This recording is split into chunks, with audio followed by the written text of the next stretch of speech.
Shalom Uvracha, bienvenue pour la suite de la Soulia de Mechirat Hametz. Les questions qu'on va pouvoir se poser et justement comment faire acquérir au Goy notre Hametz. Et on va découvrir un nouveau mode de Kinyan d'acquisition qui s'appelle le Kinyan Agav. Kinyan Agav consiste à faire acquérir un bien immobilier, un terrain au Goy et inclure au passage du mobilier. Ça peut être en l'occurrence ici du Hametz. Et donc les différentes questions qu'on pourrait se poser, c'est de savoir déjà est-ce que le Kinyan Agav en question fonctionnerait pour un Goy, Aleph. Bet, est-ce que ce Kinyan Agav, c'est un Kinyan que la Torah préconise, que c'est Mina Torah ou bien ce n'est que Midera Banan? Et si jamais on dit que ce Kinyan Agav n'est que Midera Banan, eh bien, est-ce que ça nous protégerait du Issour de Bali Rae Bali Matzeh, quelqu'un qui aurait fait Kinyan Agav? Est-ce que ça nous protégerait donc de l'interdiction de posséder du Hametz, étant donné que Midera Banan, ça s'appelle quand même un Kinyan? Alors pour cela, on a vu justement la Mishnah dans Kiddushin Kavav Amud Aleph, où elle nous dit que les Nechassim, Sheesh Lahem Acharaout, qui ont une garantie, qui garantissent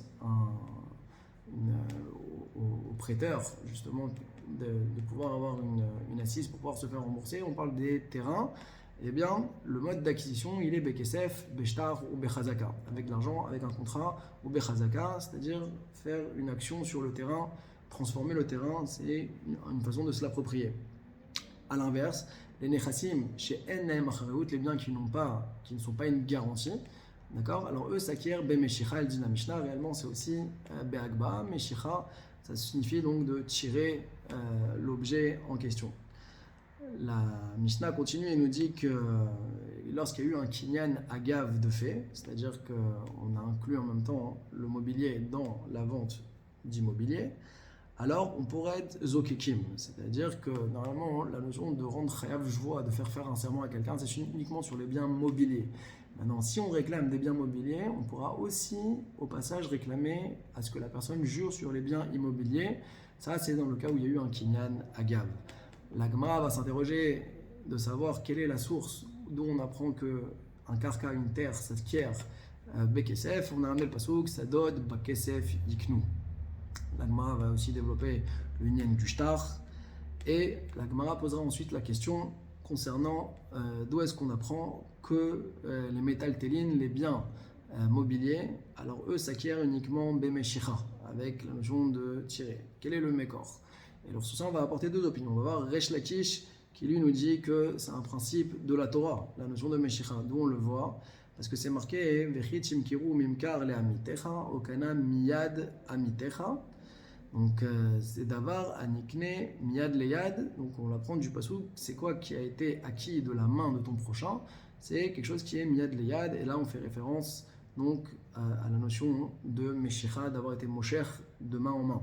Sur ça, Rabbi Yochanan il dit que non, Bémet, c'est pas le seul mode d'acquisition, le Nyan de Meshicha, Miyad Leyad. Ça c'est uniquement les Chachamim qui ont demandé à ce que ce soit comme ça, parce que pour Rabbi Yochanan, lui, il considère que Maot Konot Mina Torah, que l'argent est aussi un moyen d'acquérir des métaltélines, des biens mobiliers.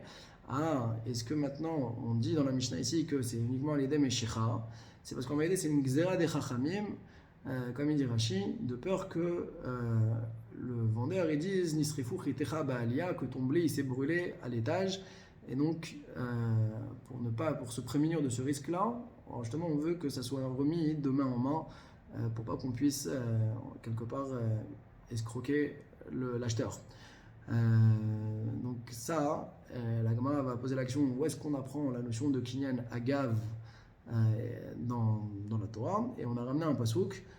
Justement, Chizkia il dit Vaïten lahem aviem matanot zahav vachesef. Leur père leur a donné de l'or, de l'argent, donc il a donné des métaltélim, et c'est marqué dans le pasuk Im arim et tsurot beyehuda, avec des villes. Donc on voit qu'il a donné et des terrains et des objets mobiliers.